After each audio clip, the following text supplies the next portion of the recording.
Hello दोस्तों, आप सभी का स्वागत है आपके अपने channel crack general knowledge exam में। आज हम लोग उत्सर्जन तंत्र के बारे में अध्ययन करेंगे जो आपको आने वाले एग्जाम बिहार दरोगा, Bihar SSC and railway exam में आपकी सहायता करेगी। तो चलिए आज का टॉपिक शुरू करते हैं। उत्सर्जन तंत्र, इसको हम लोग एक्सक्रीटरी सिस्टम भी कहते हैं। उत्सर्जन क्या होता है ये देखिए। जंतु के शरीर में उपापचय के परिणाम स्वरूप CO2, जल, अमोनिया, यूरिया, यूरिक अम्ल आदि कई ऐसे अवशिष्ट पदार्थों का निर्माण होता है जो शरीर के लिए काफ़ी हानिकारक हैं। अतः उपयुक्त स्वास्थ्य को बनाए रखने के लिए इसका शरीर से बाहर निकलना आवश्यक है। इसी क्रिया को हम लोग उत्सर्जन कहते हैं। उत्सर्जन तंत्र देखिए, वे उत्सर्जी अंग जो उत्सर्जन की क्रिया में भाग लेते हैं उन्हें सम्मिलित रूप से उत्सर्जन तंत्र कहा जाता है। देखिए उत्सर्जन तंत्र क्या होते हैं। उत्सर्जी पदार्थ आपको कार्बन डाइऑक्साइड, पसीना, नाइट्रोजन वेस्ट के रूप में यूरिया, यूरिक एसिड, अमोनिया, मूत्र, ये सभी जो है उत्सर्जी पदार्थ हमारे शरीर के होते हैं। उत्सर्जी अंग के रूप में वृक्क जो है मूत्र का उत्सर्जन करती है, फेफड़ा कार्बन डाइऑक्साइड का, यकृत जो है अमोनिया को यूरिया में बदलती है, स्किन जो है पसीना का उत्सर्जन करता है। तो उत्सर्जी अंग के रूप में आपको किडनी, लंग्स, लीवर, स्किन, ये सब क्या है उत्सर्जी अंग हैं। उत्सर्जन तंत्र में नाइट्रोजन युक्त उत्सर्जी पदार्थ के आधार पर जीव जो होते हैं वह 4 प्रकार के होते हैं। पहला होता है अमोनोटेलिक, दूसरा होते हैं यूरोटेलिक, तीसरा होता है यूरिकोटेलिक और चौथा होते हैं गुआनोटेलिक। देखिए अमोनोटेलिक उनको कहते हैं जिन जंतुओं में उत्सर्जी पदार्थ अमोनिया होता है उसे हम लोग अमोनोटेलिक कहते हैं। अमोनिया विषैला पदार्थ होता है, टॉक्सिक सब्सटेंस। अत्यधिक विषैला पदार्थ होने के कारण इसके उत्सर्जन के लिए जल की अत्यधिक आवश्यकता होती है। उदाहरण के लिए जलीय जंतु, एक्वाटिक एनिमल, मछली, अमीबा, ये सब अमोनोटेलिक में आते हैं। आगे देखिए आप यूरोटेलिक। यूरोटेलिक में भी उत्सर्जी पदार्थ यूरिया ही आपको होता है। यूरिया अपेक्षाकृत कम विषाक्त पदार्थ होता है, अतः उत्सर्जन के लिए इसे कम जल की आवश्यकता होती है। स्तनधारी मनुष्य में जो है आपको यूरिया पाया जाता है। अब आगे देखिए यूरोकोटेलिक। यूरोकोटेलिक उसको कहते हैं जिसमें नाइट्रोजन का उत्सर्जन यूरिक अम्ल के माध्यम से होता है। यूरिक अम्ल उत्सर्जित करने वाले जंतु को यूरोकेटोलिक कहते हैं। उदाहरण के लिए पक्षी और सरीसृप, ये सभी यूरोकोटेलिक के उदाहरण हैं। अगला जो है आपको अगला है गुआनोटेलिक। गुआनोटेलिक जीव जो होते हैं वह गुआनिन का उत्सर्जन करते हैं। उदाहरण के लिए मकड़ी और बिच्छू, ये आपको गुआनोटेलिक का उत्सर्जन करते हैं। अब देखिए आप त्वचा जो है स्किन भी उत्सर्जी अंग के उदाहरण है। यह शरीर से अतिरिक्त लवण और पानी की मात्रा को उत्सर्जित करती है। त्वचा में उपस्थित श्वेत ग्रंथियां तथा तेलीय ग्रंथियों के द्वारा क्रमशः पसीना एवं तेल का स्रावन होता है। श्वेत ग्रंथि से आपको पसीना निकलता है और तेलीय ग्रंथि से तेल निकलता है। फेफड़े कार्बन डाइऑक्साइड एवं जलवाष्प का उत्सर्जन करते हैं। जलवाष्प के रूप में फेफड़े में लहसुन, प्याज एवं कुछ मसालों में पाए जाने वाले वाष्पशील घटक को शरीर से ये बाहर निकालते हैं। यकृत, लीवर, यह शरीर के विषैले पदार्थ अमोनिया को यूरिया में बदल देता है। यह रक्त परिसंचरण के दौरान बनने वाले अवशिष्ट बिलिरुबिन का भी उत्सर्जन करता है यकृत। अब आइए अगला जो उत्सर्जन तंत्र है वह है वृक्क यानी किडनी। यह मानव शरीर का मुख्य उत्सर्जी अंग है जो नाइट्रोजन युक्त विषैले पदार्थ को उत्सर्जित करता है। गुर्दे का उद्देश्य मुख्य रूप से रक्त को फिल्टर करना है।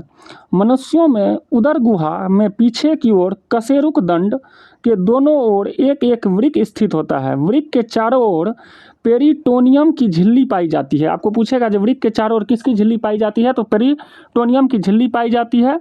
और प्रत्येक किडनी का वजन लगभग 140 से 180 ग्राम होता है। यही आपको स्थित वृक्क है। वृक्क जो है किडनी को हम लोग 2 भागों में विभाजित करते हैं। पहला है कॉर्टेक्स। वृक्क का बाहरी भाग को कॉर्टेक्स कहते हैं। मेडुला जो होता है वह वृक्क का आंतरिक भाग होता है। वृक्क की कार्यात्मक एवं संरचनात्मक इकाई को नेफ्रॉन कहा जाता है। प्रत्येक वृक्क में लगभग 10 से 12 लाख सूक्ष्म एवं कुंडलित नालिका के रूप में नेफ्रॉन पाए जाते हैं। किडनी का अध्ययन विज्ञान की जिस शाखा में किया जाता है उसे नेफ्रोलॉजी कहते हैं। ये जो है आपको नेफ्रॉन की संरचना है। नेफ्रॉन की संरचना के अंतर्गत पहला आता है केशिका गुच्छ। नेफ्रॉन के बोमन संपुट वाले भाग में अभिवाही तथा अपवाही धमनिका मिलकर एक जालनुमा संरचना बनाती है जिसे केशिका गुच्छ कहा जाता है। यही आपको केशिका गुच्छ है। नेफ्रॉन में सबसे पहले रक्त केशिका गुच्छ के द्वारा ही छाना जाता है। अब ये नेफ्रॉन की संरचना में हम लोग बोमन संपुट को देखते हैं। बोमन संपुट नेफ्रॉन में प्याले नुमा संरचना होती है जो कि चपटी कोशिकाओं के द्वारा बनी होती है, उसे बोमन संपुट कहते हैं। केशिका गुच्छ में छना हुआ पदार्थ बोमन संपुट के द्वारा ही इकट्ठा होता है। ये आपको बोमन संपुट है। आगे हम लोग नेफ्रॉन की संरचना के अंतर्गत समीपस्थ संवलित नालिका यानी पीसीटी का अध्ययन करेंगे। बोमन संपुट के आगे की ओर विस्तारित भाग जो कि एक घुमावदार नालिका के रूप में होता है समीपस्थ संवलित नालिका प्रोमिक्सल कॉन्वोल्यूटेड ट्यूबल कहलाती है। यहाँ पर 70-80% जल, खनिज एवं बाइकार्बोनेट्स का अवशोषण किया जाता है। यह हाइड्रोजन आयन का स्रावन करती है जिसके कारण मूत्र की प्रकृति अम्लीय होती है। आपको पूछेगा मूत्र की प्रकृति कैसी होती है, तो अम्लीय होती है हाइड्रोजन आयन के स्रावन के कारण। यह मूत्र के पीएच मान को नियंत्रित करती है। नेफ्रॉन की संरचना के अंतर्गत हम लोग हेनले लूप को देखते हैं। नेफ्रॉन में यू आकार की संरचना हेनले लूप कहलाती है। ये जो है ये हेनले लूप कहलाती है। हेनले का लूप लगभग 5% तक जल एवं सोडियम क्लोराइड का अवशोषण करता है। आगे हम लोग दूरस्थ संवलित नालिका यानी डीसीटी को देखते हैं। नेफ्रॉन का अंतिम भाग जो संग्राहक नालिका से जुड़ा होता है दूरस्थ संवलित नालिका कहलाता है। यह लगभग 20% तक H2O, NaCl, HCO3 अवशोषण का कार्य करती है। दूरस्थ संवलित नालिका यानी DCT। आगे नेफ्रॉन की संरचना में हम लोग अभिवाही धमनिका, ये रक्त को कोशिका गुच्छ में पहुंचाती है। उसके बाद आता है अपवाही धमनिका, ये रक्त के केशिका गुच्छ से वापस लेकर जाती है। नेफ्रॉन की संरचना के अंतर्गत संग्रह नालिका को देखते हैं, कलेक्टिंग डक्ट, जो अंत में मूत्रवाहिनी से जुड़ा होता है। मानव नेफ्रॉन में रक्त में मौजूद द्रव अपशिष्ट पदार्थों का मूत्र और यूरिनिन के रूप में निकालने में यह मदद करता है। उत्सर्जन तंत्र के अंतर्गत आइए देखते हैं मूत्रवाहिनी, जिसको हम यूरेट्रस कहते हैं। इसमें मूत्रवाहिनी के कार्य वृक्क से मूत्राशय तक मूत्र को पहुंचाना है। मूत्रवाहिनी चिकनी पेशी तंतुओं से बनने वाली नालिका होती है जो मूत्र को गुर्दे से मूत्राशय तक ले जाती है। यह आमतौर पर मानव वयस्कों में 25 से 30 सेंटीमीटर लंबी होती है। आगे हम लोग मूत्राशय यानी यूरिनरी ब्लैडर के बारे में अध्ययन करेंगे। यूरिनरी ब्लैडर मनुष्यों में मौजूद एक खोखला अंग होता है जो यूरिनेशन द्वारा यूरिन को बाहर निकालने से पहले किडनी से मूत्र को स्टोर करता है। मूत्रवाहिनी के माध्यम से ब्लैडर मूत्राशय में प्रवेश करता है और मूत्र मार्ग के माध्यम से बाहर निकल जाता है। ब्लैडर को खाली करने की इच्छा पेशाब होने से पहले सामान्य वयस्क मानव ब्लैडर 300 और 500 मिलीमीटर के बीच यूरिन को स्टोर कर सकता है। यह आपको यूरिनरी ब्लैडर यानी मूत्राशय हैं। अब आइए कुछ महत्वपूर्ण बिंदु को हम लोग देखते हैं। वृक्क में प्रति मिनट में औसतन 125 मिलीलीटर और दिन भर में 180 लीटर रक्त फिल्टर होता है। मूत्र में जल होता है 95%, यूरिया होता है 2.7%, खनिज लवण 2%, यूरिक अम्ल 0.3% होता है। मूत्र का हल्का पीला रंग यूरोक्रोम के कारण होता है। मूत्र का पीएच मान 6 होता है, अर्थात मूत्र हल्का अम्लीय होता है। स्वस्थ मनुष्य प्रतिदिन 1.5 से लेकर 2.5 लीटर मूत्र का उत्सर्जन करता है। वृक्क में बनने वाली पथरी कैल्शियम ऑक्जेलेट की बनी होती है।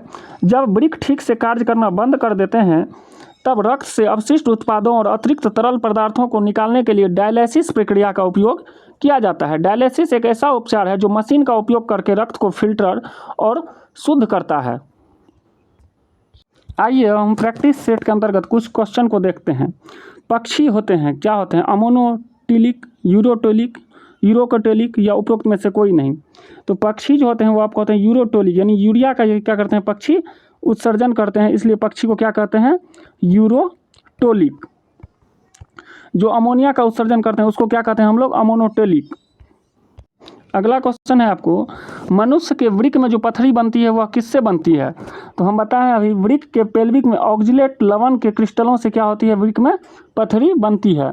मूत्र का पीला रंग किसकी मौजूदगी के कारण होता है? तो यह होता है यूरोक्रोम के कारण मूत्र का पीला रंग होता है। मूत्र जो होता है क्या होता है? हल्का अम्लीय होता है और इसका पीएच मान कितना होता है मूत्र का? मूत्र का पीला रंग होता है आपको पीएच मान होता है 6। मूत्र का पीएच मान कितना होता है, 6 होता है। यूरिया का निर्माण कहाँ होता है, यकृत में होता है। यूरिया का निर्माण कहाँ होता है, यकृत में। यकृत जो है यूरिया को किस में बदलता है आपको, यकृत यूरिया को अमोनिया में बदल देता है। अगला क्वेश्चन है, जो मूत्र का पीएच मान कितना होता है, तो 6 होता है। कौन सा अंग अमोनिया को उत्सर्जन के लिए यूरिया में परिवर्तित करता है, तो ये आपको यूरिया में परिवर्तित करता है अमोनिया को, यकृत। और नेफ्रोलॉजी निम्नलिखित में से किसके अध्ययन से संबंधित है, तो वृक्क यानी किडनी के अध्ययन को क्या कहते हैं हम लोग, नेफ्रोलॉजी। वृक्क के अध्ययन को क्या कहते हैं, नेफ्रोलॉजी कहते हैं। दोस्तों यह वीडियो आपको कैसा लगा हमें कमेंट्स में ज़रूर बताइएगा।